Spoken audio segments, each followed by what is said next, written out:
अवचेतन मन की शक्ति का लोगों से परिचय कराने के बाद डॉक्टर जोसेफ मर्फी ने एक और बेहतरीन किताब लिखी।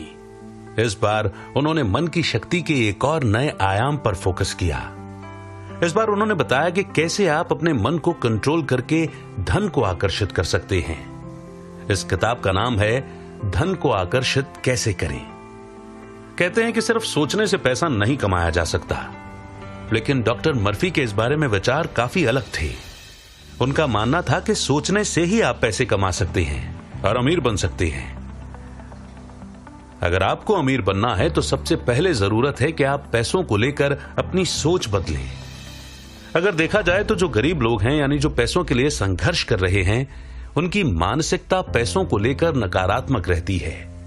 वे हमेशा सोचते हैं कि अमीर लोग दूसरों के पेट पर लात मारते हैं और हर अमीर आदमी किसी को धोखा देकर ही अमीर बनता है। इसी प्रकार की धारणा गरीब के बच्चों के मन में बचपन से ही भर दी जाती है कि अगर आपके पास पैसा है तो आप बुरे हैं, और वे ऐसा भी सोचते हैं कि सिर्फ बुरे लोगों के पास ही पैसा होता है। लेकिन असल में इसी प्रकार की उनकी मानसिकता उन्हें अमीर बनने से रोकती है, जबकि अमीर लोग पैसे कमाने की नई से नई तकनीकें खोजते रहते हैं। आकर्षण का नियम भी कहता है कि हम जिस किसी काम या चीज के बारे में सबसे ज्यादा सोचते हैं तो हमारा मन लगातार उस चीज या कार्य के अनुकूल होने लगता है और हमारे सारे कार्य उसी दिशा में होने लगते हैं। इस नियम को हर उस चीज पर लागू किया जा सकता है जिसे आप पाना चाहते हैं। सबसे पहले दौलत का निर्माण आपके मन के अंदर होना चाहिए, फिर आकर्षण के नियम के फलस्वरूप यह बाहरी जगत में साकार हो जाता है। आपको यह समझकर चलना होगा कि बुराई पैसे में नहीं होती, बल्कि पैसों से तो समस्याएं खत्म होती हैं। और जब आप ये बात समझ जाएंगे तब आप पैसों को पाने में भी सफल हो जाएंगे। यानी कि फर्क सिर्फ सोच का है। आपकी जिंदगी में कितना धन आएगा ये इस बात पर निर्भर करता है कि पैसे के साथ आपके किस तरह के इमोशंस जुड़े हुए हैं। आप पैसों के बारे में क्या सोचते हैं, यानी कि पैसे और आपके मन के बीच किस तरह का कनेक्शन और कॉम्बिनेशन है, क्योंकि यही कॉम्बिनेशन आपको बताएगा कि आप जिंदगी में पैसों को अपनी ओर आकर्षित कर पाएंगे या नहीं। तो अभी सुनिए ये ऑडियो बुक और जानिए वे 5 तरीके जिनका इस्तेमाल करके आप धन को आकर्षित करने की कला सीख सकते हैं। अमीर बनना आपका अधिकार है। आप यहां समृद्ध जीवन बिताने आए हैं। आप यहां खुश रहने, दैदीप्यमान बनने और स्वतंत्र होने के लिए आए हैं। इसलिए एक पूर्ण, सुखद और समृद्ध जीवन जीने के लिए आपको जितना पैसा चाहिए वो आपके पास होना चाहिए। गरीबी में कोई सद्गुण नहीं है, एक मानसिक रोग है जिसका इस पृथ्वी से समूल नाश कर देना चाहिए। आप यहां विकास करने आए हैं, विस्तार करने आए हैं और खुद को प्रकट करने आए हैं। आध्यात्मिक दृष्टि से, मानसिक दृष्टि से और भौतिक दृष्टि से आपके पास इन सारे क्षेत्रों में संपूर्ण विकास और अभिव्यक्ति करने का पूरा अधिकार है, जिसे आपसे छीना नहीं जा सकता। आपको खुद को सौंदर्य और विलासिता से घेर लेना चाहिए। जब आप असीम दौलत का आनंद ले सकते हैं तो फिर सीमित पैसों से क्यों संतुष्ट रहें? इस पुस्तक में आप पैसे के साथ दोस्ती करना सीखेंगे और आपके पास हमेशा समृद्धि रहेगी। अमीर बनने की आपकी इच्छा अधिक पूर्ण, अधिक खुश, अधिक अद्भुत जीवन की इच्छा है। ये एक ब्रह्मांडीय आकांक्षा है। ये अच्छी है, बहुत अच्छी। धन के सच्चे महत्व को देखना शुरू करें, विनिमय के प्रतीक के रूप में। इसका मतलब है अभाव से आजादी। इसका मतलब है सौंदर्य, विलासिता, समृद्धि और परिष्कार। ये अध्याय पढ़ते वक्त शायद आप कह रहे होंगे कि मैं ज्यादा पैसे चाहता हूं, मुझे इस समय जो वेतन मिल रहा है मैं उससे ज्यादा का हकदार हूं। मेरा मानना है कि ज्यादातर लोगों को अपर्याप्त वेतन मिलता है। कई लोगों के पास ज्यादा पैसा नहीं है। इसका एक कारण यह है कि वे मन ही मन या खुलकर इसकी निंदा कर रहे हैं। वे पैसे को गंदा पैसा कहते हैं या ये मानते हैं कि पैसे का प्रेम ही सारी बुराई की जड़ है आदि। वे संपन्न नहीं होते हैं। इसका एक कारण यह है कि उनके मन में यह गोपनीय अवचेतन भावना रहती है कि गरीबी में कोई सद्गुण है। यह अवचेतन भाव बचपन के प्रशिक्षण, अंधविश्वास या धर्म ग्रंथों की गलत व्याख्या पर आधारित हो सकता है। गरीबी में कोई भी सद्गुण नहीं है। ये किसी भी अन्य मानसिक रोग की तरह एक बीमारी है। अगर आप शारीरिक रूप से बीमार होते हैं तो आपको लगता है कि आपके साथ कुछ न कुछ गड़बड़ है। ऐसे में आप मदद लेना चाहेंगे और अपनी बीमारी का इलाज करने की कोशिश करेंगे। इसी तरह अगर आपके जीवन में पर्याप्त धन लगातार प्रवाहित नहीं हो रहा है तो आपके साथ कोई न कोई बुनियादी गड़बड़ है। धन सिर्फ एक प्रतीक है। इसके विनिमय के रूप सदियों से बदलते रहे हैं, जैसे नमक, मनके और कई प्रकार की लुभावनी चीजें। पुराने जमाने में इंसान की दौलत का पैमाना यह था कि वो कितनी भेड़ों या बैलों का मालिक है। अपने बिलों का भुगतान करने के लिए कुछ भेड़ों को साथ ले जाने के बजाय चेक काटना कहीं सुविधाजनक है। ईश्वर नहीं चाहता कि आप किसी दड़बे में रहें या भूखे रहें। ईश्वर चाहता है कि आप खुश, समृद्ध और सफल हों। ईश्वर अपने सभी कामों में हमेशा सफल रहता है, चाहे वो तारा बनाना हो या कायनात। आपकी इच्छा हो सकती है कि आप संसार की सैर करें या फिर विदेश में कला का अध्ययन करें, या फिर आपके मन में कॉलेज जाने की इच्छा हो सकती है या किसी श्रेष्ठ स्कूल में अपने बच्चों को भेजने की इच्छा हो सकती है।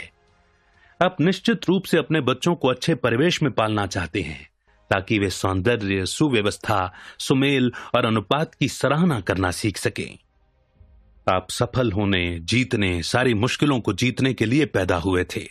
आप अपनी सारी शक्तियों को पूरी तरह विकसित करने के लिए पैदा हुए थे। अगर आपके जीवन में आर्थिक अभाव है तो इसके बारे में कुछ करें। धन संबंधी अंधविश्वासी मान्यताओं से तुरंत मुक्ति पालें। कभी भी पैसे को बुरा या गंदा ना माने। अगर आप ऐसा करते हैं तो पैसे के पंख लग जाएंगे और यह उड़कर आपसे दूर चला जाएगा। याद रखें, आप जिसकी निंदा करते हैं उसे खो देते हैं। मिसाल के तौर पर मान लें कि आपको जमीन में सोना, चांदी, सीसा, तांबा या लोहा मिलता है। क्या आप इन चीजों को बुरा कहेंगे? ईश्वर ने सभी चीजों को अच्छा घोषित किया है। बुराई मनुष्य की स्याह समझ, उसके अप्रकाशित मस्तिष्क, जीवन की उसकी झूठी व्याख्या और दैवी शक्ति के उसके दुरुपयोग से आती है। यूरेनियम, सीसे या किसी भी अन्य धातु का इस्तेमाल विनिमय के साधन के रूप में किया जा सकता है। हम नोट या चेक का इस्तेमाल करते हैं। निश्चित रूप से कागज बुरा नहीं है, न ही चेक है। आज भौतिक शास्त्री और वैज्ञानिक जान चुके हैं कि एक या दूसरी धातु के बीच फर्क सिर्फ इलेक्ट्रॉन्स की संख्या और गति की दर का होता है, जो एक केंद्रीय नाभिक के चारों ओर घूम रहे हैं। वे अब शक्तिशाली साइक्लोट्रॉन्स में परमाणुओं की बमबारी करके एक धातु को दूसरी धातु में बदल रहे हैं। सोना निश्चित स्थितियों के पारे में बदल जाता है। ऐसा लगता है कि कुछ समय बाद सोना, चांदी और दूसरी धातुओं को रासायनिक प्रयोगशालाओं में कृत्रिम रूप से बनाया जा सकेगा। मैं इलेक्ट्रॉन्स, न्यूट्रॉन्स, प्रोटॉन्स और आइसोटॉप्स में कोई बुराई देखने की कल्पना नहीं कर सकता। आपकी जेब में रखा कागज इलेक्ट्रॉन्स और प्रोटॉन्स से बना है, जो अलग तरीके से व्यवस्थित है। उनकी संख्या और गति की दर अलग है। सिर्फ इसी मायने में वो कागज आपकी जेब में रखी चांदी से भिन्न है। कुछ लोग कहेंगे, ओह, लोग पैसों के लिए लोगों की जान ले लेते हैं, वे पैसों के लिए चोरी करते हैं। ये सच है कि पैसे का असंख्य अपराधों से संबंध रहा है, लेकिन इससे ये बुरा नहीं बन जाता। कोई आदमी किसी की जान लेने के लिए किसी दूसरे को $50 देता है, उसने एक विनाशकारी उद्देश्य से पैसे का दुरुपयोग किया है।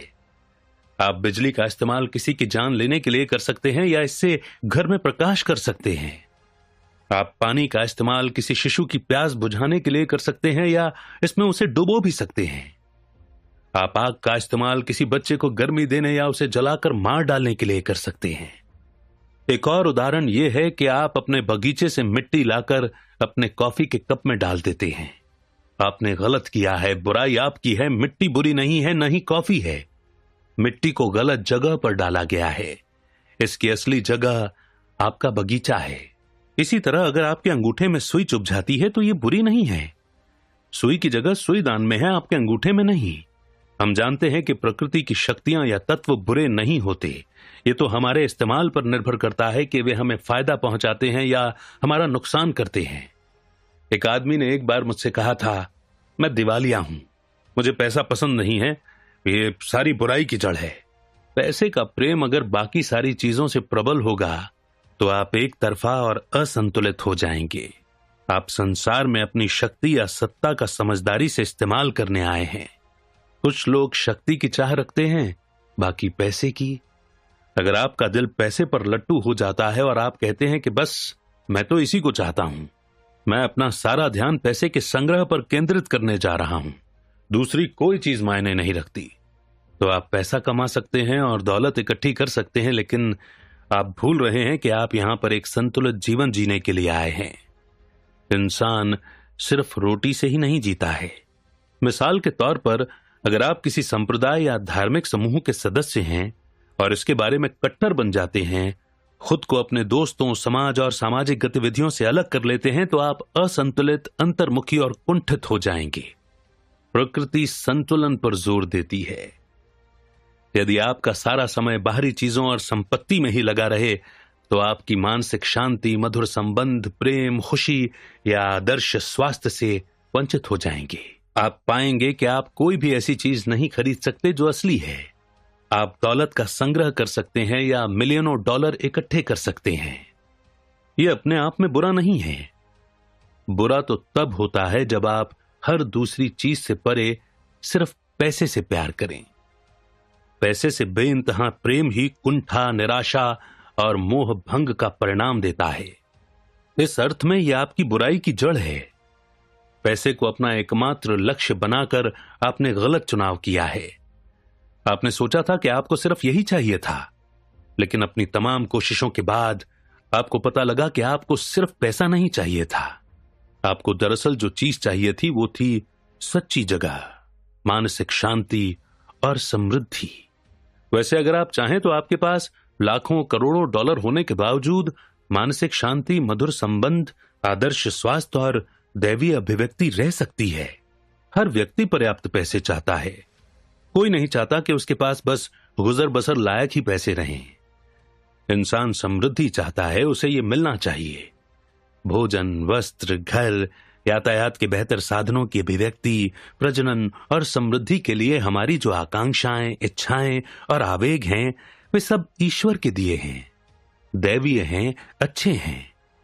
लेकिन इन आवेगों, इच्छाओं और आकांक्षाओं को हम गलत दिशा दे सकते हैं, जिससे हमें अपने जीवन में बुरे या नकारात्मक अनुभव हो सकते हैं। मनुष्य की प्रकृति बुरी नहीं है। आप में कोई बुरा स्वभाव नहीं है। ये तो ईश्वर है, शाश्वत प्रज्ञा है, जीवन है जो आपके जरिए अभिव्यक्ति चाह रहा है। मिसाल के तौर पर, एक लड़का कॉलेज जाना चाहता है, लेकिन उसके पास पर्याप्त पैसे नहीं हैं। वो आसपास के दूसरे लड़कों को कॉलेज और यूनिवर्सिटी जाते देखता है। उसकी इच्छा बढ़ जाती है और वो खुद से कहता है कि मैं भी कॉलेज में पढ़ना चाहता हूं। ये लड़का कॉलेज जाने के उद्देश्य से चोरी कर सकता है या पैसों का गबन कर सकता है। कॉलेज जाने की इच्छा मूलतः अच्छी थी, लेकिन समाज के कानूनों, अनुरूपता के वैश्विक नियम या स्वर्णिम नियम की अवहेलना करके उसने इस इच्छा को गलत दिशा दे दी, जिससे वो मुश्किल में पड़ गया। बहरहाल, अगर ये लड़का मन के नियमों को जानता और उसे पता होता कि उसमें कॉलेज जाने के लिए आध्यात्मिक शक्ति का उपयोग करने की पूर्ण क्षमता है, तो वो आजाद रहता और जेल नहीं जाता। उसे जेल में किसने डाला? उसने खुद। जिस पुलिस वाले ने उसे जेल में बंद किया, वो इंसानी कानूनों का एक प्रतीक था, जिन्हें उसने तोड़ा था। चोरी करके और दूसरों को नुकसान पहुंचाकर उसने पहले खुद को अपने मन में कैद किया। इसके बाद डर और अपराध बोध की चेतना आई। पहले उसके दिमाग की कैद आई, जिसके बाद ईंट पत्थर से बनी जेल की दीवारें आईं। पैसा ईश्वर की संपन्नता, सौंदर्य, परिष्कार और समृद्धि का प्रतीक है। इसका इस्तेमाल असंख्य तरीकों से मानवता को लाभ पहुंचाने के लिए समझदारी भरे, विवेकपूर्ण और सृजनात्मक तरीके से करना चाहिए। यह किसी देश के आर्थिक स्वास्थ्य का प्रतीक है। जब आपका रक्त स्वतंत्रता से प्रवाहित होता है तो आप स्वस्थ होते हैं। इसी तरह जब पैसा आपके जीवन में स्वतंत्रता से प्रवाहित होता है तो आप आर्थिक दृष्टि से स्वस्थ होते हैं। जब लोग पैसे का संचय करना शुरू करते हैं, इसे पेटी में बंद करके रखने लगते हैं और डर जाते हैं, तो आर्थिक रोग आ जाता है। 1929 में शेयर बाजार की भारी गिरावट मनोवैज्ञानिक दहशत का परिणाम थी।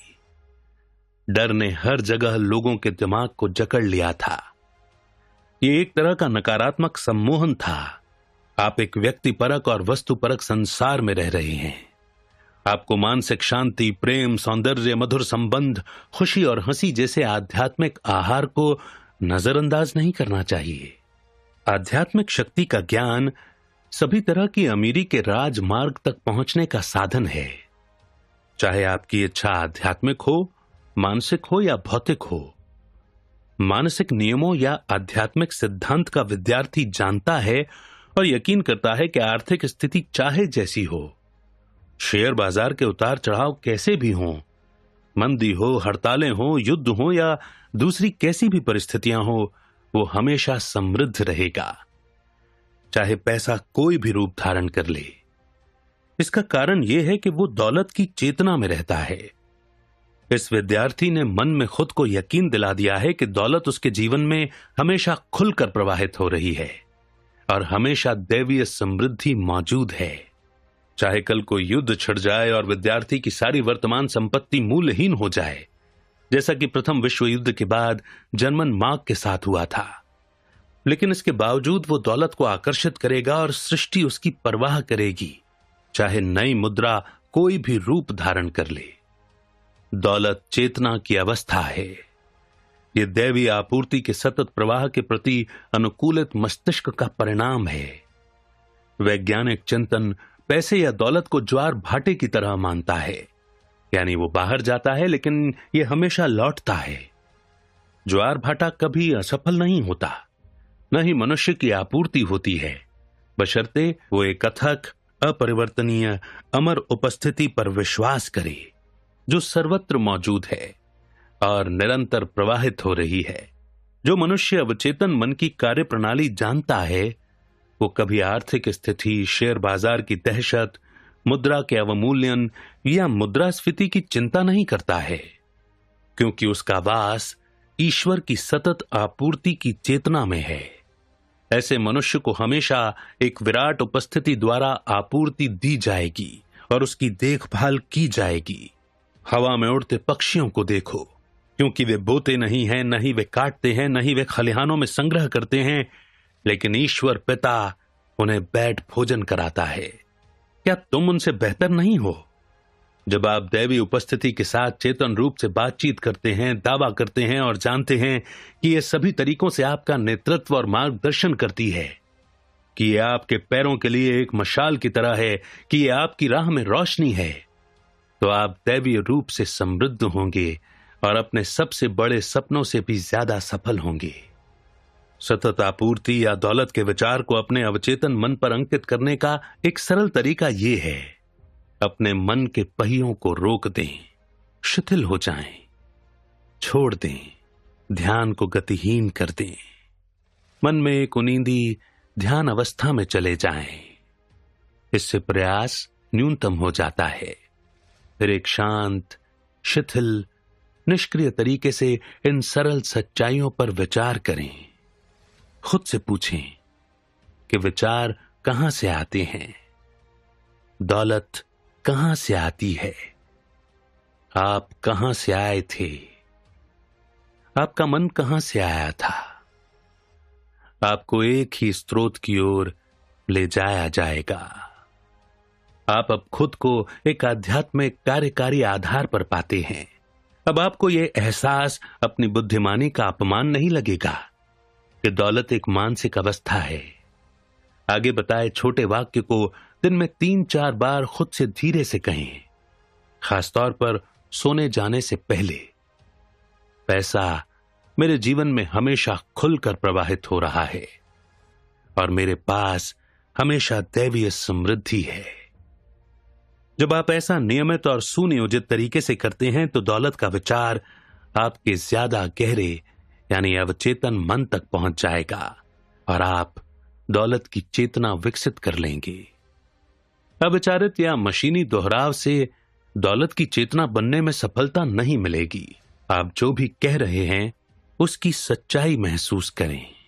आप जानते हैं कि आप क्या कह रहे हैं और क्यों कह रहे हैं। आप जानते हैं कि आप जिसे चेतन रूप से सच मानते हैं, आपका ज्यादा गहरा मन उस पर प्रतिक्रिया करेगा।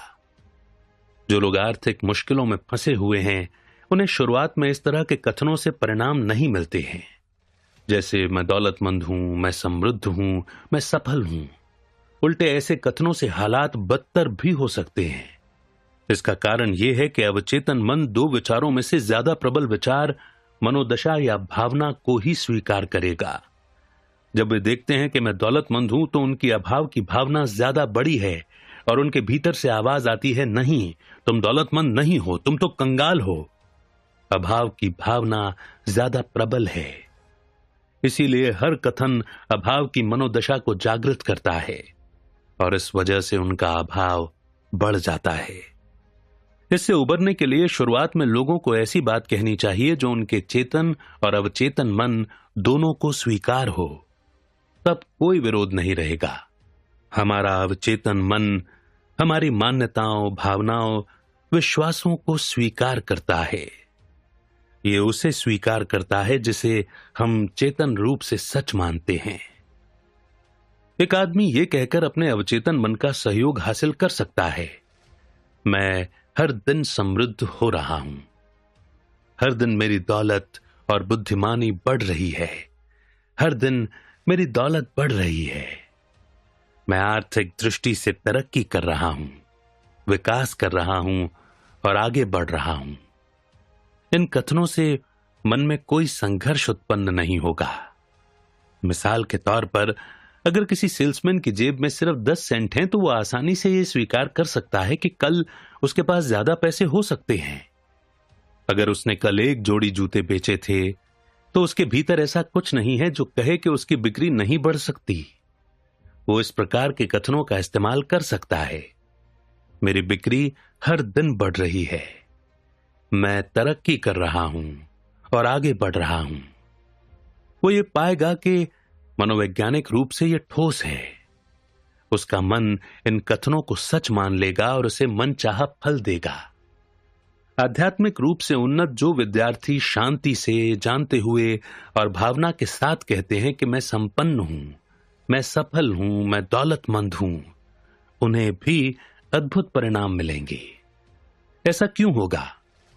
जब वे सोचते, महसूस करते या कहते हैं कि मैं संपन्न हूं, तो उनका मतलब होता है कि ईश्वर के पास सारी आपूर्ति या असीम अमीरी है, और जो ईश्वर के लिए सच है वो उनके लिए भी सच है। जब वे कहते हैं मैं दौलतमंद हूं, तो वे जानते हैं कि ईश्वर असीम आपूर्ति है, अकूत खजाना है, और जो ईश्वर के बारे में सच है वो उनके बारे में भी सच है, क्योंकि वही ईश्वर उनके हृदय के भीतर वास करता है। कई लोग स्वास्थ्य, दौलत और सफलता जैसे 3 अमूर्त विचारों पर मनन करके अद्भुत परिणाम पाते हैं। स्वास्थ्य एक दैवीय सच्चाई या ईश्वरीय गुण है। दौलत ईश्वर की है, ये शाश्वत और अंतहीन है। सफलता ईश्वर की है, ईश्वर हमेशा अपने सभी कामों में सफल होता है। इनसे उल्लेखनीय परिणाम पाने के लिए वे दाढ़ी बनाते वक्त एक आईने के सामने खड़े होकर 5-10 मिनट तक खुद से कहते रहते हैं, स्वास्थ्य, दौलत और सफलता। वे ये नहीं कहते मैं स्वस्थ हूं या मैं सफल हूं। वे अपने मन में कोई विरोध उत्पन्न नहीं करते। वे शांत और शिथिल होते हैं। इस तरह मन ग्रहणशील और निष्क्रिय होता है। इसी अवस्था में वे ये शब्द दोहराते रहते हैं। इससे आश्चर्यजनक परिणाम मिलते हैं। दरअसल वे उन सत्यों के साथ तादात्म्य स्थापित कर रहे हैं जो शाश्वत, अपरिवर्तनीय और अमर है। आप दौलत की चेतना विकसित कर सकते हैं। इस पुस्तक में वर्णित और विस्तार से बताए सिद्धांतों पर अमल करें। आपके रेगिस्तान में भी गुलाब के फूल खिल जाएंगे और ये महकने लगेगा। मैंने कई साल पहले ऑस्ट्रेलिया के एक किशोर के साथ काम किया था। यह किशोर डॉक्टर और सर्जन बनना चाहता था, लेकिन उसके पास पैसा नहीं था और न ही उसने हाई स्कूल की पढ़ाई पूरी की थी। खर्च निकालने के लिए वो डॉक्टरों के ऑफिस साफ करता था, खिड़कियां धोता था और मरम्मत के छुटपुट काम करता था। उसने मुझे बताया कि हर रात जब वो सोने जाता था तो वो दीवार पर टंगे डॉक्टर के डिप्लोमा का चित्र देखता था जिसमें उसका नाम बड़े बड़े अक्षरों में लिखा था। वो जहां काम करता था वहां वो डिप्लोमाओं को साफ करता और चमकाता था, इसलिए उसके मन में डिप्लोमा की तस्वीर देखना या उसकी कल्पना करना ज्यादा मुश्किल नहीं था। मैं नहीं जानता कि उसने इस तस्वीर को देखना कितने समय तक जारी रखा, लेकिन उसने ये कुछ महीनों तक किया होगा। जब वो लगन से जुटा रहा तो परिणाम मिले। एक डॉक्टर उस लड़के को बहुत पसंद करने लगा। उस डॉक्टर ने उसे औजारों को कीटाणु रहित करने, इंजेक्शन लगाने और प्राथमिक चिकित्सा के दूसरे कामों की कला का प्रशिक्षण दिया। वो किशोर उस डॉक्टर के ऑफिस में तकनीकी सहयोगी बन गया। डॉक्टर ने उसे अपने खर्च पर हाई स्कूल और बाद में कॉलेज भी भेजा। आज वो किशोर मॉन्ट्रियल कनाडा का एक शीर्षस्थ डॉक्टर है। उसके पास एक सपना था, उसके मन में एक स्पष्ट तस्वीर थी। उसकी दौलत उसके दिमाग में थी। दौलत आपका विचार, इच्छा, गुण, सेवा की चाहत, मानव जाति को देने की क्षमता, समाज के लिए उपयोगी बनने की योग्यता और आमतौर पर मानवता के प्रति आपका प्रेम है। उस लड़के ने अचेतन रूप से एक महान नियम से फायदा उठाया। रॉबर्ट कहते हैं, लक्ष्य को देखकर आप उसके प्राप्ति के साधनों की इच्छा कर लेते हैं। इस लड़के के मामले में लक्ष्य डॉक्टर बनना था। उसने डॉक्टर बनने की कल्पना की, इसका चित्र देखा, इसकी सच्चाई को महसूस किया। इस विचार को लगातार कायम रखकर, उसे पोषण देकर और उससे प्रेम करके उसने अपनी कल्पना शक्ति के जरिए इसे अवचेतन की परतों के पार पहुंचा दिया। तब यह एक विश्वास बन गया और इसने उसके सपनों को हकीकत में बदलने की राह दिखाई। वो ये कह सकता था कि मेरे पास कोई शिक्षा तो है नहीं, मैं सही लोगों को नहीं जानता, अब तो मैं इतना बड़ा हो चुका हूं कि स्कूल नहीं जा सकता, मेरे पास पैसे नहीं हैं, इसमें कई साल लग जाएंगे और मैं बुद्धिमान नहीं हूं। अगर वो इस तरह की बातें कहता तो शुरू करने से पहले ही हार जाता। उसकी दौलत उसकी आंतरिक आध्यात्मिक शक्ति के इस्तेमाल में निहित थी, जिसने उसके विचार पर प्रतिक्रिया की। हमारी प्रार्थनाओं का किस साधन या तरीके से जवाब मिलता है, यह हमसे हमेशा छिपा रहता है। कभी कभार हम बस अंतर्बोध से प्रक्रिया के एकाध हिस्से को समझ सकते हैं। मेरे तरीकों का पता नहीं लगाया जा सकता, तरीके मालूम नहीं होते। मनुष्य तो बस कल्पना कर सकता है और अपने मन में लक्ष्य को स्वीकार कर सकता है। इस लक्ष्य को कैसे प्राप्त किया जाएगा, ये उसे अपने भीतर की व्यक्तिपरक बुद्धिमत्ता के भरोसे छोड़ना होता है। अक्सर ये सवाल पूछा जाता है कि लक्ष्य पर मनन करने और चेतना में इच्छा को स्वीकार करने के बाद मुझे क्या करना चाहिए। जवाब सरल है, जो भी आपके लक्ष्य को पाने के लिए आवश्यक होगा, उसे करने के लिए आपको विवश किया जाएगा।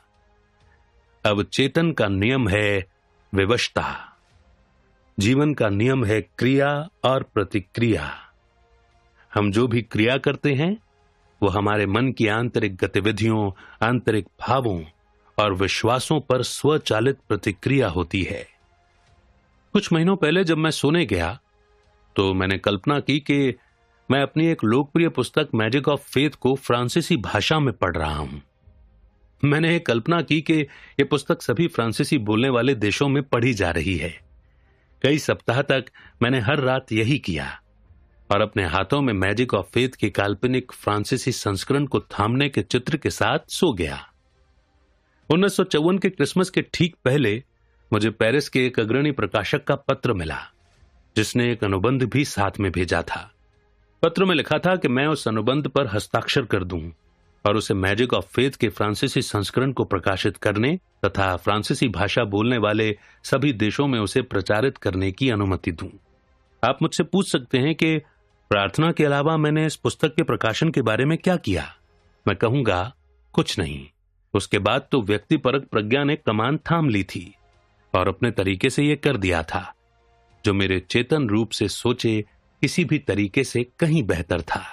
हमारी सारी बाहरी गतिविधियां और क्रियाएं मन की आंतरिक गतिविधियों का अनुसरण करती हैं। आंतरिक क्रिया सभी बाहरी क्रियाओं से पहले होती है। आप शारीरिक रूप से जो भी कदम उठाते हैं या आप वस्तुपरक तरीके से जो भी करते नजर आते हैं, वो सब एक नक्शे का हिस्सा होता है, जिसे पूरा करने के लिए आप विवश होते हैं। लक्ष्य को स्वीकार करने से लक्ष्य की प्राप्ति के साधन अपने आप आ जाते हैं। यकीन करें कि मनचाही चीज इसी समय आपके पास है और आप इसे पा लेंगे। हमें अपनी भलाई से इनकार करना छोड़ना होगा। एहसास करें कि एक ही चीज है जो हमें उस अमीरी से दूर रखती है जो हमारे चारों ओर फैली है। ये एकमात्र चीज है हमारा मानसिक नजरिया। ये एकमात्र चीज है ईश्वर। जीवन और संसार को देखने का हमारा दृष्टिकोण। इस सकारात्मक सत्य को जान लें, इस पर विश्वास करें और इसके अनुरूप काम करें। आप ईश्वर के महान नियमों के जरिए जो भी हासिल करना चाहते हैं वो पा सकते हैं, बन सकते हैं और कर सकते हैं। आपका मन कैसे काम करता है, इसका ज्ञान आपका रक्षक और मुक्तिदाता है। विचार और भावना आपकी तकदीर हैं। आप चेतना के अधिकार द्वारा हर चीज के मालिक हैं। स्वास्थ्य की चेतना स्वास्थ्य उत्पन्न करती है। दौलत की चेतना दौलत उत्पन्न करती है। वैसे ये ध्यान रखें कि आप जिसके लिए प्रार्थना करते हैं उससे संसार इनकार या विरोध करता नजर आ सकता है। कई बार तो आपकी इंद्रियां भी आप पर हंसती नजर आएंगी। अगर आप अपने मित्र को यह बताएं कि आप अपना नया कारोबार शुरू करने जा रहे हैं तो वो तमाम कारण गिनाने लगेगा कि आपका असफल होना क्यों तय है। यदि आप उसके सम्मोहन के जाल में फंस जाते हैं तो इससे आपके मन में असफलता का डर बैठ सकता है। लेकिन जब आप आध्यात्मिक शक्ति के बारे में जागरूक होते हैं जो एक है, अखंड है और आपके विचार पर प्रतिक्रिया करती है, तो आप संसार के अंधकार और अज्ञान को अस्वीकार कर देंगे।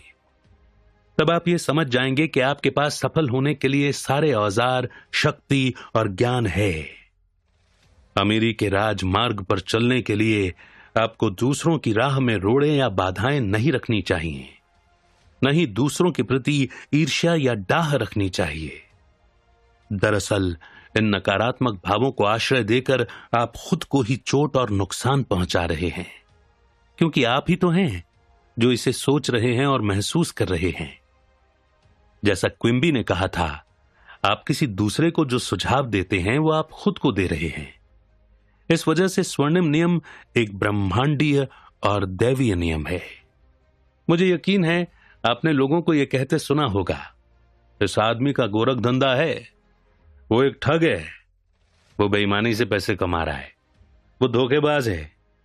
मैं उसे तब जानता था जब उसके पास कुछ भी नहीं था। वो कुटिल है, चोर है और दगाबाज है।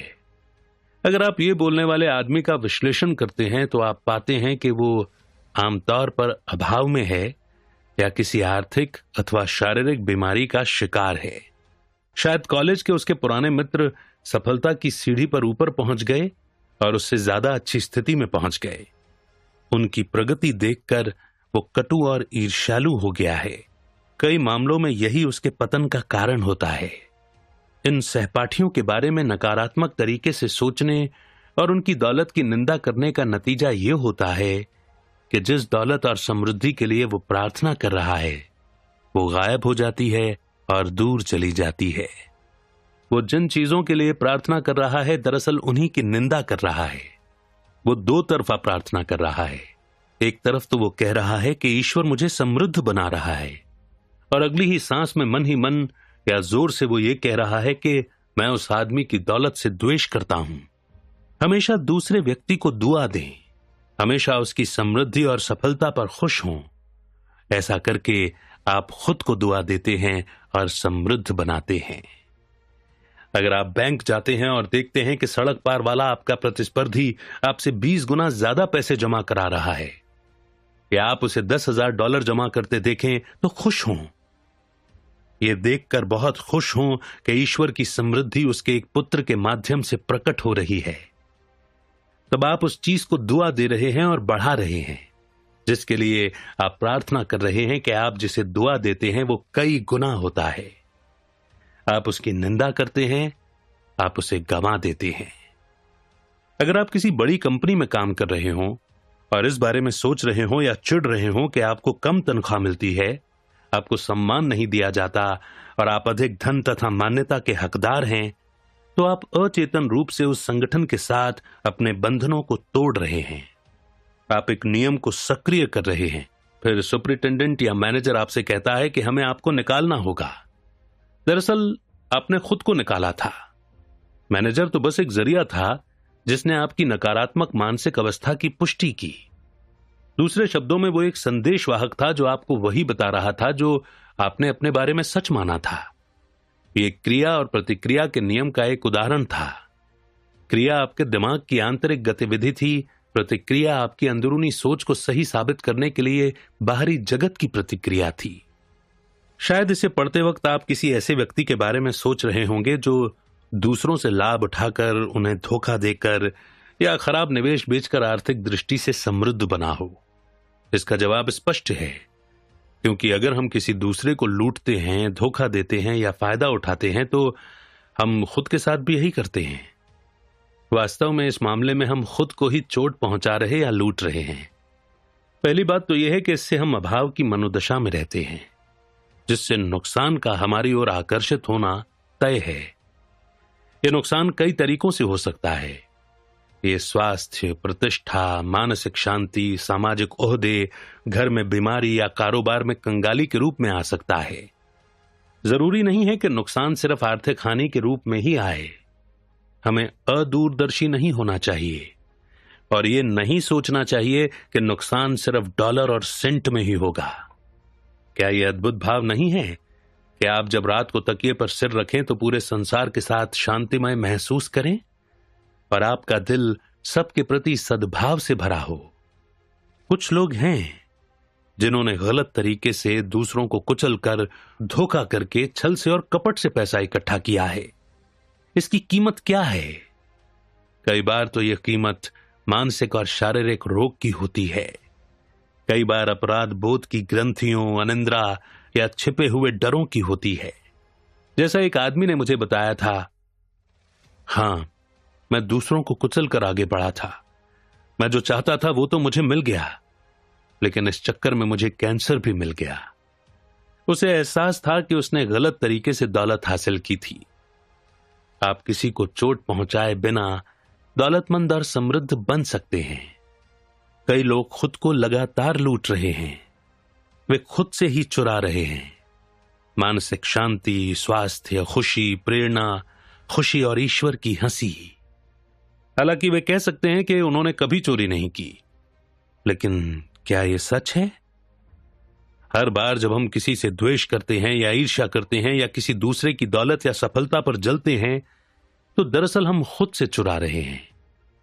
ये वे चोर डाकू हैं जिन्हें ईसा मसीह ने मंदिर से बाहर निकाल दिया था। इसी तरह आपको भी उन्हें निर्णायक रूप से बाहर निकाल देना चाहिए। उन्हें अपने मन में रहने ही ना दें। सही विचार और भावना की तलवार से उनकी गर्दन काट दें। मैंने युद्ध के शुरुआती दिनों में ब्रुकलिन, न्यूयॉर्क की एक महिला के बारे में पढ़ा था, जो इस स्टोर से उस स्टोर तक जाकर सारी उपलब्ध कॉफी खरीदती थी। वो जानती थी कि कॉफी की कमी होने वाली है। उसके मन में यह डर भरा था कि हो सकता है कि उसे पर्याप्त कॉफी न मिले। इसीलिए वो जितनी कॉफी खरीद सकती थी उतनी उसने खरीद ली और अपनी कोठरी में भर लिया। उस शाम वो चर्च गई। जब वो घर लौटी तो उसने पाया कि चोरों ने दरवाजा तोड़ दिया था और न सिर्फ उसकी कॉफी चुरा ली बल्कि चांदी के बर्तन, पैसे, गहने और दूसरा सामान भी चुरा ले गए। इस भली महिला ने वही कहा जो इस तरह के सभी लोग कहते हैं, ये मेरे साथ क्यों हुआ? जब मैं चर्च में थी मैंने तो कभी किसी का कुछ नहीं चुराया। क्या यह सच है? जब उसने कॉफी का संचय शुरू किया था तब क्या वो अभाव और डर की चेतना में नहीं थी? उसकी मनोदशा और अभाव का डर इतना प्रबल था कि उसके घर तथा संपत्तियों को नुकसान पहुंचा दे। इसके लिए उसे किसी स्टोर की तिजोरी में हाथ डालने या बैंक लूटने की जरूरत नहीं थी। उसके अभाव के डर ने अभाव उत्पन्न कर दिया। यही कारण है कि कई ऐसे लोग भी नुकसान उठाते हैं जिन्हें समाज अच्छा नागरिक कहता है। वे सांसारिक संदर्भ में अच्छे हैं, यानी वे अपना टैक्स चुकाते हैं, कानून का पालन करते हैं, नियमित रूप से वोट देते हैं और परोपकारी संस्थाओं के प्रति उदारता दिखाते हैं, लेकिन वे दूसरों की संपत्तियों, उनकी दौलत या सामाजिक ओहदे के प्रति द्वेष रखते हैं। जब कोई देख न रहा हो तब अगर वे पैसे उठाना चाहें तो ऐसा नजरिया निश्चित रूप से अभाव की अवस्था दर्शाता है। इससे वो व्यक्ति ऐसी मानसिक अवस्था में आ जाता है जो उन धोखेबाजों को आकर्षित करती है जो किसी कारोबारी सौदे में उसे धोखा दे सकते हैं या चूना लगा सकते हैं। बाहरी चोर के लूटने से पहले ही हमने खुद को लूटा है। बाहरी चोर के आने से पहले आंतरिक चोर का होना अनिवार्य है। हो सकता है किसी व्यक्ति में अपराध बोध की ग्रंथि हो और वो खुद को निरंतर दोष दे। मैं एक ऐसे ही व्यक्ति को जानता हूं। वो एक बैंक में रोकड़िया था और बहुत ईमानदार था। उसने कभी पैसा नहीं चुराया, लेकिन उसका एक अवैध प्रेम प्रसंग चल रहा था।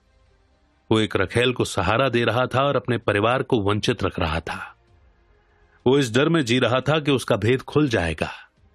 फलस्वरूप उसके मन में अपराध बोध का गहरा एहसास पलने लगा।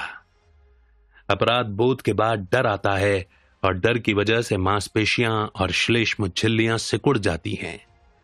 उसे गंभीर साइनसाइटिस हो गया। दवाओं से सिर्फ अस्थायी राहत ही मिल पाई।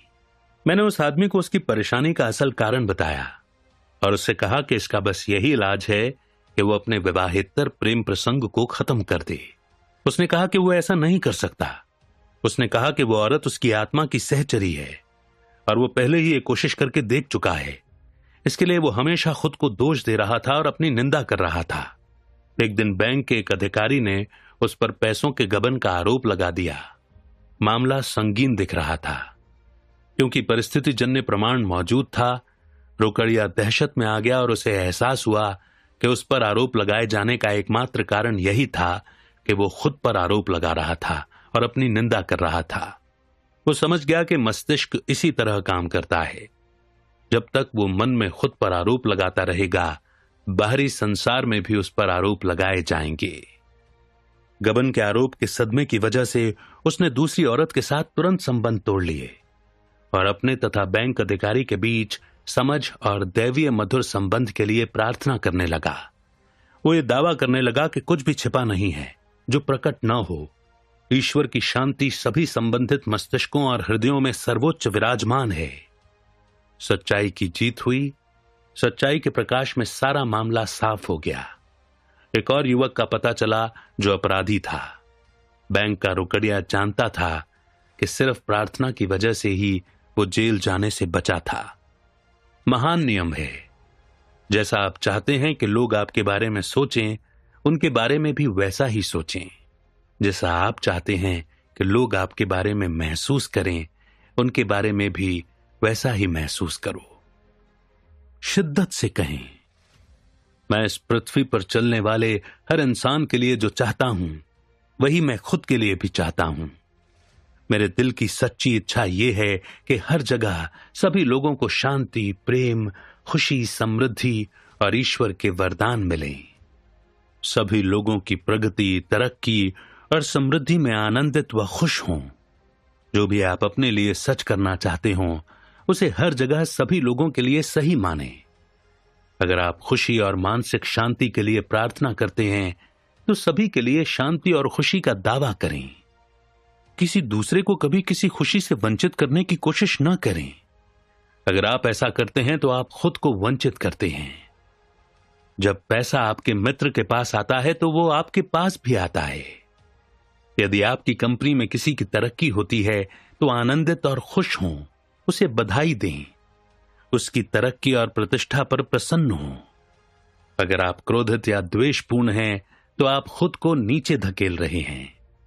किसी को भी खुशी, सफलता, उपलब्धि, समृद्धि और सारी अच्छी चीजों के साथ उसके ईश्वर प्रदत्त जन्मसिद्ध अधिकार से वंचित करने की कोशिश न करें। ईसा मसीह ने कहा था, खुद के लिए स्वर्ग में खजानों का संग्रह करें, जहां दीमक और जंग उन्हें नुकसान नहीं पहुंचाती है, जहां चोर सेंध लगाकर चुरा नहीं सकते हैं। नफरत और द्वेष दिल को कुतर लेते हैं तथा उसमें जंग लगा देते हैं। फलस्वरूप हमारे भीतर दाग, अशुद्धियां, जहरीले पदार्थ और विष भर जाते हैं। स्वर्ग के खजाने ईश्वर की सच्चाइयां हैं जो हमारी आत्मा में मौजूद हैं। अपने मन को शांति, मधुर संबंध, आस्था, खुशी, ईमानदारी, अखंडता, प्रेमपूर्ण दयालुता और नम्रता से भर लें। फिर आप अपने मन के स्वर्ग में अपने खजानों के बीज बो देंगे। अगर आप निवेश संबंधी बुद्धिमत्ता की तलाश कर रहे हैं या अगर आप अपने शेयरों या बॉन्ड के बारे में चिंतित हों तो शांति से दावा करें, असीम प्रज्ञा मेरे सभी आर्थिक सौदों को शासित करती है और उन पर नजर रखती है, इसीलिए मैं जो भी करता हूं समृद्ध होगा। इसे बार बार कहें और आपके निवेश समझदारी पूर्ण होंगे। यही नहीं, आपकी नुकसान से भी रक्षा होगी, क्योंकि नुकसान होने से पहले ही आपको शेयर बेचने के लिए प्रेरित कर दिया जाएगा। अपने मकान, कारोबार और संपत्तियों के बारे में आगे दी गई प्रार्थना का हर दिन इस्तेमाल करें। जो सर्वोच्च शक्ति ग्रहों की कक्षा में उनका मार्गदर्शन करती है और जिसकी बदौलत सूरज चमकता है, वो मेरी सारी संपत्तियों, घर, कारोबार और मेरी सारी चीजों पर निगाह रखती है। ईश्वर ही मेरा किला और तिजोरी है। मेरी सारी संपत्तियां ईश्वर में सुरक्षित हैं। ये अद्भुत है। हर दिन खुद को इस महान सच्चाई की याद दिलाएंगे और प्रेम के नियमों पर चलेंगे तो आपको सभी तरीकों से मार्गदर्शन मिलेगा। आपका ध्यान रखा जाएगा और आपको समृद्ध बनाया जाएगा। आपको कभी नुकसान नहीं उठाना पड़ेगा, क्योंकि आपने सर्वशक्तिमान को अपना सलाहकार और मार्गदर्शक बनाया है। ईश्वर के प्रेम का वृत्त हर समय आपके चारों ओर है, आपको अपने भीतर समाये हुए है। आप ईश्वर की अमर बाहों में विश्राम कर रहे हैं। हम सभी को अपनी समस्याएं सुलझाने के लिए अंदरूनी मार्गदर्शन लेना चाहिए। यदि आपके पास कोई आर्थिक समस्या है तो रात को सोने से पहले यह दोहराएं, अब मैं चैन से सोऊंगा। मैंने ये मामला अपने अंदर की ईश्वरीय बुद्धिमत्ता के हवाले कर दिया है। ये जवाब जानती है। जब सुबह सूरज उगेगा तो मेरा जवाब भी सामने आ जाएगा। मैं जानता हूं कि सूरज का उगना कभी नहीं रुकता है। फिर सोने चले जाएं। किसी समस्या पर परेशान न हो, चिंता न करें, आवेश में न आए। रात की नींद से सही सलाह मिलती है। समस्या पर सो जाएं। आपकी बुद्धि आपकी सारी समस्याएं नहीं सुलझा सकती। उस रोशनी के लिए प्रार्थना करें जो आने वाली है। याद रखें कि भोर हमेशा आती है, छायाएं दूर चली जाती हैं। हर रात की नींद को एक संतुष्टि भरा आनंद बनने दें। आप परिस्थितियों के शिकार नहीं हैं, आप तो सिर्फ खुद को ऐसा मानते हैं। आप किसी भी परिस्थिति या स्थिति के ऊपर उठ सकते हैं, उससे उबर सकते हैं। जब आप आध्यात्मिक सत्य की चट्टान पर खड़े होते हैं और अपने अधिक गहरे उद्देश्यों तथा इच्छाओं के प्रति निरंतर निष्ठावान रहते हैं तो आपको भिन्न अनुभव मिलेंगे। बड़े स्टोर्स में मैनेजर जासूस नियुक्त करते हैं ताकि ग्राहकों को चोरी करने से रोका जा सके। वे हर दिन बिना कुछ दिए कुछ लेने की कोशिश करने वाले लोगों को पकड़ते हैं। ऐसे सभी लोग अभाव और सीमा की चेतना में जी रहे हैं। दरअसल वे खुद से चुरा रहे हैं और हर तरह के नुकसान को आकर्षित कर रहे हैं। इन लोगों की ईश्वर में आस्था नहीं है और वे ये नहीं समझते कि उनका मन कैसे काम करता है। यदि वे सच्ची जगह दैवी अभिव्यक्ति और आपूर्ति के लिए प्रार्थना करें तो उन्हें नौकरी मिल जाएगी। फिर ईमानदारी, अखंडता और लगन के जरिए वे अपने और समाज के लिए गौरव बन जाएंगे। ईसा मसीह ने कहा था, तुम्हारे साथ गरीब हमेशा रहेंगे, लेकिन मैं हमेशा नहीं रहूंगा। चेतना की गरीब अवस्थाएं इस अर्थ में हमेशा हमारे साथ रहती हैं कि चाहे आपके पास इस वक्त जितनी भी दौलत हो, आप किसी दूसरी चीज को अपने पूरे दिल से चाहते हैं। हो सकता है कि यह स्वास्थ्य संबंधी समस्या हो, शायद किसी बेटी को मार्गदर्शन की जरूरत हो या घर में सद्भाव की कमी हो। उस पल आप गरीब हैं। जब तक हम अभाव के बारे में सोचते रहते हैं तब तक हम कभी नहीं जान सकते कि समृद्धि क्या है। मैंने 12 को चुना है और तुम में से एक शैतान है। चाहे वो इंग्लैंड का सम्राट हो या झुग्गियों का लड़का, हम सभी सीमाओं और जातिगत विश्वासों के साथ पैदा हुए थे। इन्हीं सीमाओं के माध्यम से हम विकास करते हैं। समस्याएं और मुश्किलें न हो तो हम कभी अपनी आंतरिक शक्ति का पता नहीं लगा पाएंगे। गरीबी की अवस्थाएं ही हैं जो हमें समाधान खोजने के लिए प्रेरित करती हैं। जब तक कि हम दुख का आंसू न टपका लें, हम कभी नहीं जान सकते कि खुशी क्या होती है। हमें गरीबी के बारे में जागरूक होना चाहिए, इससे मुक्ति और स्वतंत्रता की इच्छा रखनी चाहिए और दैवीय संपन्नता में ऊपर उठना चाहिए। डर, अज्ञान, चिंता, अभाव और दर्द जैसी गरीब अवस्थाएं बुरी नहीं हैं, बशर्ते वे आपको इसका विपरीत चाहने के लिए प्रेरित ना करें। जब आप मुश्किल में फंस जाते हैं और इधर से उधर चक्कर घिन्नी बने रहते हैं, जब आप नकारात्मक, दिल चीरने वाले सवाल पूछते हैं जैसे ये सारी चीजें मेरे साथ ही क्यों हो रही हैं, ऐसा क्यों है कि बदकिस्मती मेरे पीछे पड़ी नजर आती है, तब आपके दिमाग में प्रकाश होगा। अपने दुख, दर्द या कष्ट के जरिए आप सत्य को खोजेंगे जो आपको मुक्त कर देता है। विपत्ति के फल मीठे हैं, किसी बदसूरत और जहरीले मेंढक की तरह जिसके सिर पर एक कीमती रत्न होता है। असंतोष के जरिए हमें संतोष की ओर ले जाया जाता है। जीवन के नियमों का अध्ययन करने वाले सभी लोग किसी न किसी चीज से असंतुष्ट रहे हैं। उनके सामने कोई समस्या या मुश्किल थी जिसे वे नहीं सुलझा सकते थे, या वे जीवन की पहेलियों के इंसानी जवाबों से संतुष्ट नहीं थे। उन्होंने अपने भीतर ईश्वर की उपस्थिति में अपना जवाब पाया है। महान कीमत का मोती, कीमती रत्न।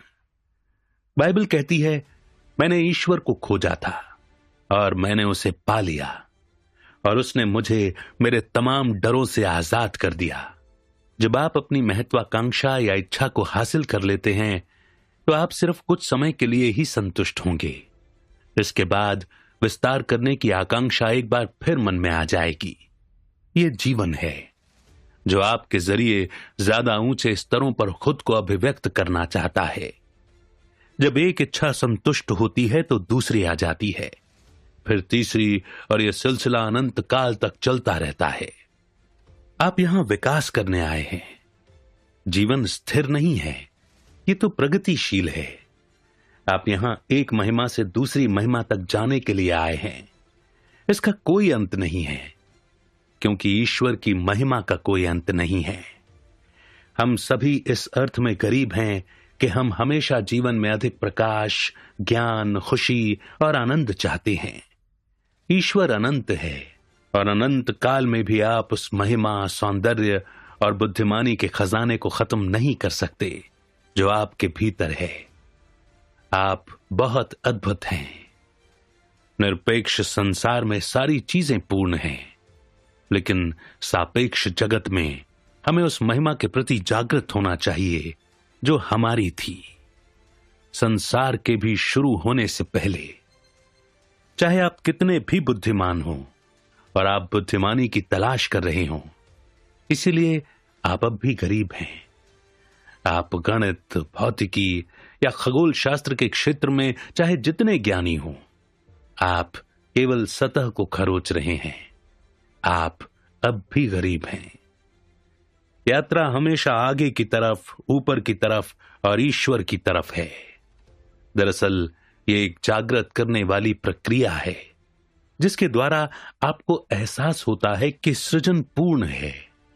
जब आप जान जाते हैं कि ईश्वर को सीखने, विस्तार करने, विकास करने या प्रकट करने की जरूरत नहीं है, तो आप सीमाओं के स्वप्न से धीरे धीरे जागना शुरू करते हैं और ईश्वर में जीवित हो जाते हैं। जब डर, अज्ञान, जातिगत विश्वास और समूह सम्मोहन के पर्दे आपकी आंखों के सामने से गिरते हैं, तो आप उस तरह देखना शुरू करते हैं जैसा ईश्वर देखता है। अंधे दाग हट जाते हैं। फिर आप संसार को उस तरह देखना शुरू करते हैं जिस तरह से ईश्वर ने इसे बनाया था, क्योंकि हम उसे ईश्वर की आंखों के जरिए देख रहे हैं। तब आप कहते हैं, देखो, स्वर्ग का साम्राज्य हमारे पास है। अपने भीतर के गरीब को खाना ना खिलाएं, नग्न विचारों को वस्त्र पहनाएं और विचार की वास्तविकता में यकीन करके उन्हें रूप दें। विश्वास करें कि भीतर का महान बुनकर इसे सही वस्त्र पहनाएगा। अब आपका शब्द, विचार सजीव बन जाएगा, साकार होगा। जब आप भूखे होते हैं गरीब अवस्थाओं में, तो आप भोजन खोजते हैं। जब चिंतित होते हैं तो शांति चाहते हैं। जब आप बीमार होते हैं तो आप स्वास्थ्य चाहते हैं। जब आप कमजोर होते हैं तो आप शक्ति चाहते हैं।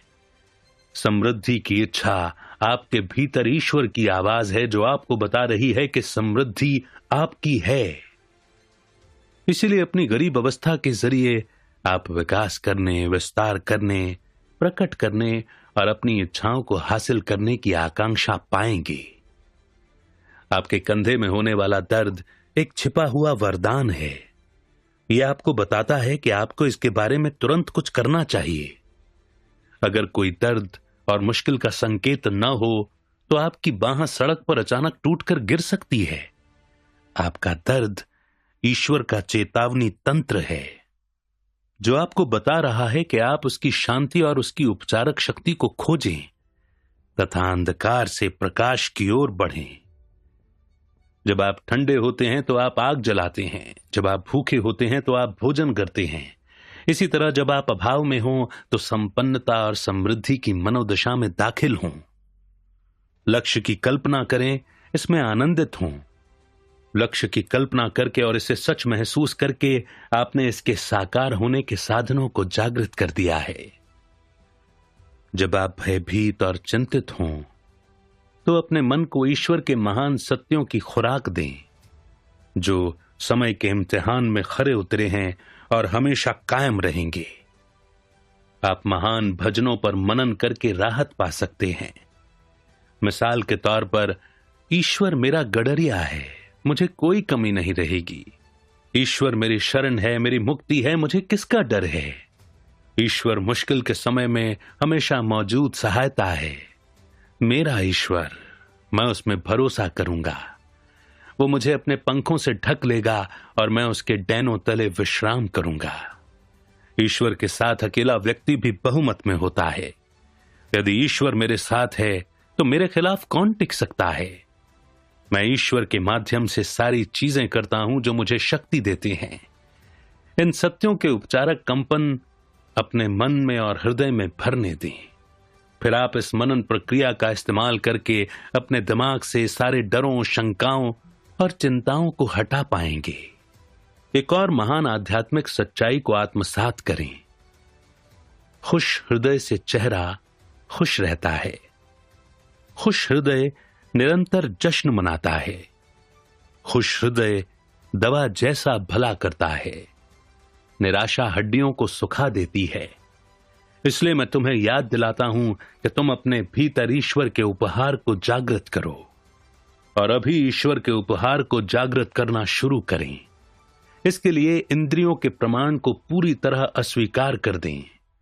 अपने जातिगत मस्तिष्क की तानाशाही को नजरअंदाज करें और अपने भीतर की आध्यात्मिक शक्ति को पूर्ण मान्यता दें कि यही एकमात्र कारण, एकमात्र शक्ति और एकमात्र उपस्थिति है।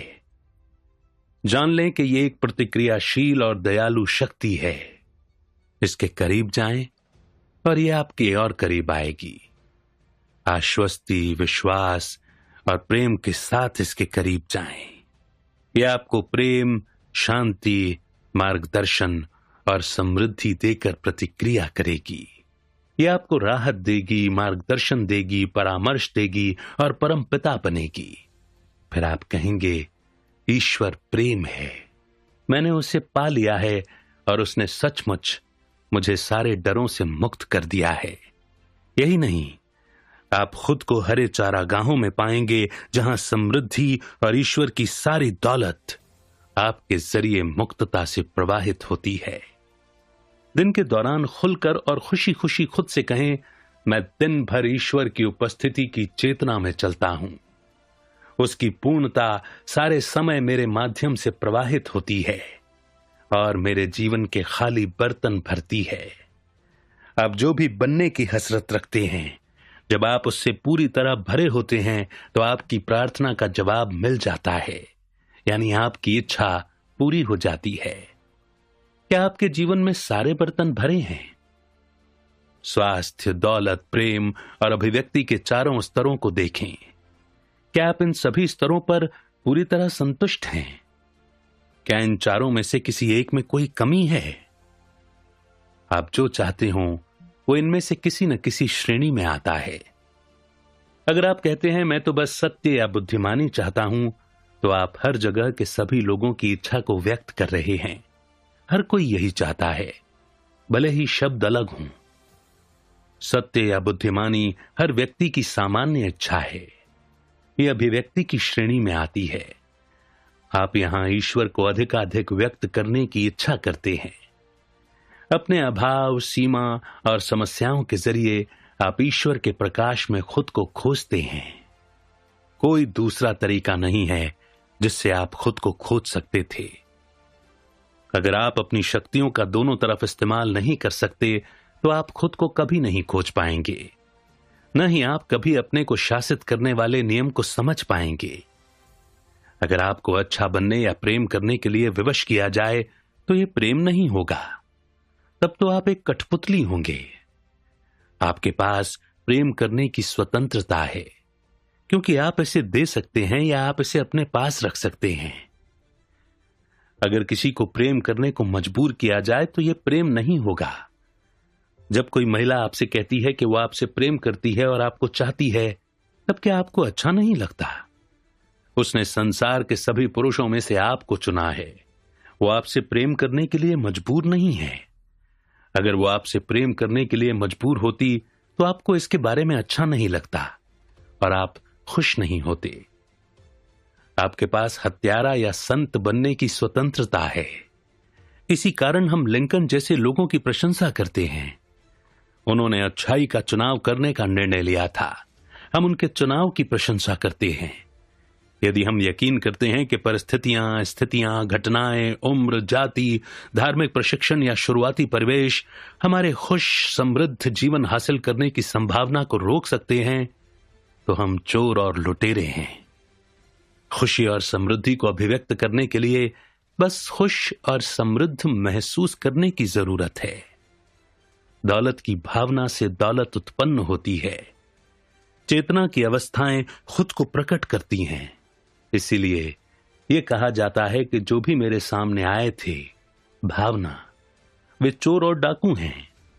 भावना नियम है और नियम भावना है। समृद्धि आपकी इच्छा दरअसल ईश्वर का वादा है, जो कह रहा है कि उसकी अमीरी आपकी है। इस वादे को बगैर किसी मानसिक संकोच के स्वीकार करें। क्विम्बी ने प्रार्थना की तुलना वकील के मुकदमे की पैरवी से की थी, जो किसी न्यायाधीश के सामने जिरह करता है। मानसिक नियमों के इस शिक्षक ने कहा था कि वे ये साबित कर सकते थे कि प्रतिवादी उसका अपराधी नहीं है, जिसका आरोप उस पर लगाया गया है, लेकिन वो झूठ और झूठे विश्वासों का शिकार है। आप न्यायाधीश हैं, आप अपना फैसला खुद सुनाते हैं और फिर आप स्वतंत्र हो जाते हैं। अभाव, गरीबी और असफलता के सभी नकारात्मक विचार झूठे हैं। वे सब झूठ हैं, उनके समर्थन में कुछ नहीं है। आप जान जाते हैं कि केवल एक आध्यात्मिक शक्ति है, केवल एक ही प्राथमिक कारण है। इसलिए आप स्थितियों, परिस्थितियों और लोगों की राय को शक्ति देना छोड़ देते हैं। सारी शक्ति अपने भीतर की आध्यात्मिक शक्ति पर केंद्रित करें। जान लें कि यह समृद्धि और संपन्नता के आपके विचार पर प्रतिक्रिया करेगी। अपने अंदर विराजमान आत्मा के प्रभुत्व को पहचान लें। विचार या मानसिक चित्रण की अपनी खुद की शक्ति को पहचान लें। यही संपन्नता, स्वतंत्रता और सतत आपूर्ति पाने का तरीका है। अपने मन में समृद्ध जीवन को स्वीकार करें। दौलत की आपकी मानसिक स्वीकृति और अपेक्षा का अपना खुद का गणित होता है। इसकी अभिव्यक्ति की अपनी खुद की कार्यप्रणाली होती है। जब आप समृद्धि की मनोदशा में दाखिल होते हैं तो समृद्ध जीवन के लिए आवश्यक सारी चीजें घटित हो जाएंगी। अब आप वो न्यायाधीश हैं जो अपने मन की अदालत में किसी निर्णय पर पहुंच रहा है। क्विम्बी की तरह आपने भी निर्विवाद प्रमाण दे दिया है, जिसने दिखा दिया है कि आपके मन के नियम कैसे काम करते हैं, और अब आप डर से स्वतंत्र हो गए हैं। आपने अपने मन के सारे डरों और अंधविश्वासी विचारों के सिर काट दिए हैं। डर कर्म का संकेत है। ये दरअसल बुरा नहीं है, क्योंकि ये आपको विपरीत दिशा में जाने को कहता है, यानी ईश्वर तथा सकारात्मक मूल्यों में आस्था की तरफ। इसे अपनी दैनिक प्रार्थना बना लें। इसे अपने दिल में लिख लें, ईश्वर मेरी आपूर्ति का स्रोत है। उसकी दौलत अब मेरी दौलत है। उसकी अमीरी मेरे पास खुलकर बहुतायत में और प्रचुरता में प्रवाहित होती है। मैं हमेशा अपने सच्चे मूल्य के बारे में चेतन हूं। मैं अपने गुणों का उपयोग मुक्तता से करता हूं और मुझे अद्भुत रूप से दैवीय मुआवजा मिलता है। परमपिता, आपको धन्यवाद।